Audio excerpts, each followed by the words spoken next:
The US government has been giving out billions of dollars with few strings attached to counter COVID and strengthen communities. But how much of it actually goes to COVID relief? And how much gets redirected to people's pet projects?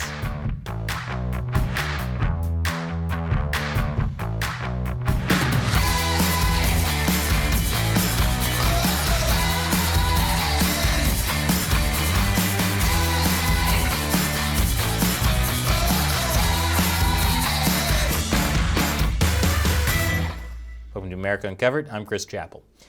President Joe Biden is a huge proponent of investing in our communities to combat COVID-19 and build up our infrastructure. Back in March, Biden signed a $1.9 trillion COVID relief bill called the American Rescue Plan. This includes $350 billion in aid to state and local governments, more than $50 billion to small businesses, and $130 billion to public schools to assist with safe reopening, as well as $1 billion to America Uncovered. If their bookkeepers are as sloppy as I hope they are. According to the Treasury Department, recipients may use the funds to support public health expenditures, address negative economic impacts caused by the public health emergency, replace lost public sector revenue, provide premium pay for essential workers, and invest in water, sewer, and broadband infrastructure. That's pretty broad. Biden's COVID relief funds don't have a lot of restrictions or requirements. Kind of like the Nobel Peace Prize. You'd think killing civilians with drones would disqualify you from a peace prize, but nope. This lack of restrictions was intentional. It's to give local governments and organizations more flexibility in case of unforeseen circumstances in the future. According to the White House official overseeing the funds, the American Rescue Plan was always designed to be both about dealing with immediate crisis and about giving states and localities the firepower and flexibility to ensure we have a strong and sustainable recovery. After last year's protests, I think it's clear that states and localities already have too much firepower and flexibility. Keep in mind that this isn't the only COVID relief aid. This is all in addition to previous government relief programs such as the Trump-era CARES Act. It gave out $2.2 trillion. With so much money going around, COVID relief funds have been stolen or misused for things like Lamborghinis and strip clubs, and even spent on a $57,000 Pokemon card, which is the ultimate flex to make it rain at a strip club. I know what I'm doing if I get that $1 billion. But it's not just individual criminals who are misusing COVID relief funds. Education agencies and even entire states are redirecting COVID relief funds to their own spending priorities, many of which have nothing to do with COVID. I'll tell you more after the break. Welcome back. Schools across the U.S. have been hit hard from the pandemic, many of them shutting down in-person classes for a year or more. But thanks to Biden's American Rescue Plan, plus the two previous COVID relief bills from March and December 2020, public schools received about $195 billion in federal aid. It's a unique time when schools are getting a huge block of funding, the kind they might never see again. So they're sure to use it for things that are really important. Sports! According to the Associated Press, when school officials in Whitewater, Wisconsin learned they would be getting $2 million in pandemic relief this year, they decided to use most of it to cover their current budget, freeing up $1.6 million in local funding to build new synthetic turf fields for football, baseball, and softball. Which is aggravating to hear, but at least they're not using it for soccer. Why don't Americans like soccer? Because we hate anything that takes away the right to use our arms. In the Roland Story Community School District in Iowa, there were no objections when the school board voted in May to use $100,000 in pandemic relief on a high school weight room renovation. That allowed the district to double its weightlifting platforms to 12 and add new flooring with customized school branding. Kids these days are so spoiled. When I was in high school, we didn't have fancy weight rooms. We got swole the old-fashioned way. Squatting school buses.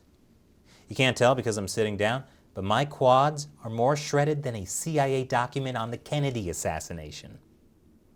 Also in Iowa, the Creston Community School District allocated about $231,000 of its pandemic relief funds to upgrade its outdoor stadium, including an expansion of its bleachers. Great! Now even more people can watch the Creston Panthers lose and disappoint their parents. And in Kentucky, the Pulaski County School Board allocated $1 million in pandemic aid for outdoor track replacements. And hopefully, they added traps to make track and field actually watchable for once. And this is only scratching the surface. It's impossible to know exactly how many schools are using pandemic relief on athletics. Wait, so there's no central database where schools enter the amount of COVID relief money they're siphoning off into other projects? Districts are required to tell states how they're spending the money, but some schools are using local funding for sports projects and then replacing it with the federal relief, a maneuver that skirts reporting requirements. The one time the government actually invests money in schools, and this is how they use it.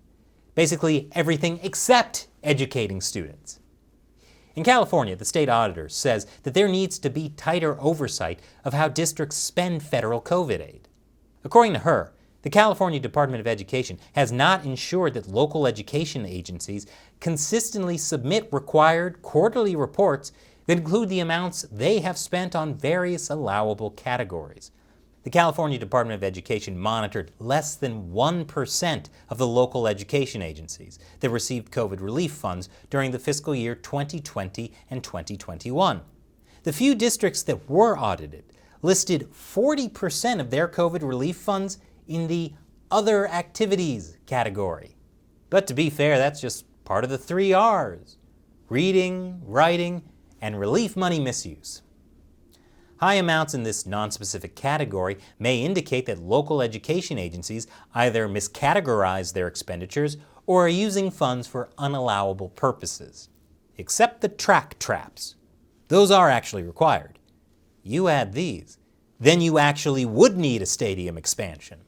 Yet the California Department of Education has not focused on monitoring the spending in these districts, even though the federal government says it's their responsibility to do so. Well, duh. If they report any wrongdoing, then they'd stop receiving all that free money. That's like expecting people back in the 90s to report to the cable companies that they were getting the pay-per-view channels for free. No one's going to willingly go back to watching scrambled movies. According to ProPublica, among $3 billion worth of aid reported by state education agencies, just over half was categorized as other, providing no insight into how the funds were allocated.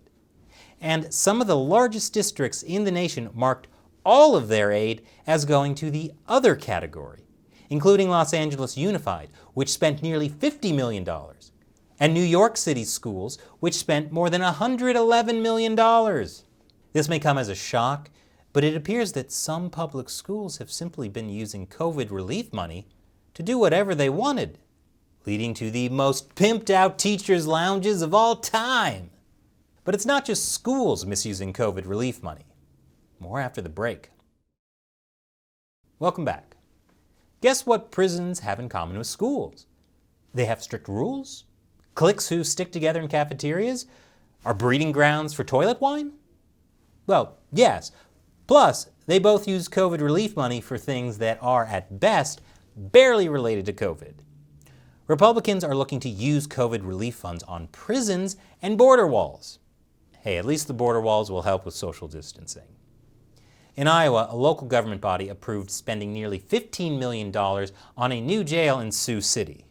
And in Alabama, Republican Governor Kay Ivey signed a bill approving the use of COVID relief funds to build prisons. To be fair, that might help relieve COVID, since not even COVID can survive in your body after you down a Dixie cup full of toilet wine. The Alabama bill funds a $1.3 billion project that would use up to $400 million from the American Rescue Plan to build 2 new men's mega prisons of 4,000 beds apiece, a new 1,000-bed women's prison facilities, and renovations to other facilities. Ivey's plan drew backlash from Democrats. Democrat Representative Terry Sewell said that the use of COVID-19 relief funds to pay for decades of our state's neglect is simply unacceptable. COVID-19 relief money should be used for COVID-19 relief, period. Except, of course, in schools, where decades of her state's neglect is totally understandable. House Judiciary Chairman Jerry Nadler, a New York Democrat, sent a letter to the Secretary of Treasury to prevent the American Rescue Plan funds from being used to create new prisons. Ivey shot back, saying the Democrat-controlled federal government has never had an issue with throwing trillions of dollars towards their ideological pet projects. In other words, if Democrats can waste money, Republicans should be allowed to as well. Solid argument. And also why the U.S. is hopelessly in debt. Ivey says the American Rescue Plan Act allows these funds to be used for lost revenue. It's fair game for both Republicans and Democrats to spend COVID-19 relief funds however they want, with a little bookkeeping gymnastics. Got violent crimes? Use COVID relief funds. Got illegal immigrants? Use COVID relief funds. Got a bachelor party to plan? Or a boring sport no one wants to watch? Use COVID relief funds. It's the American way. So what do you think? Leave your comments below. And this episode is sponsored by you. That's right, you. The more than 1,000 viewers who directly support us through contributing $1 or more per episode on the crowdfunding website Patreon. People like Sebastian Buxa, who's been a patron since January. So visit patreon.com/AmericaUncovered to learn how you can support us making episodes like this. Once again, I'm Chris Chappell. Thanks for watching America Uncovered.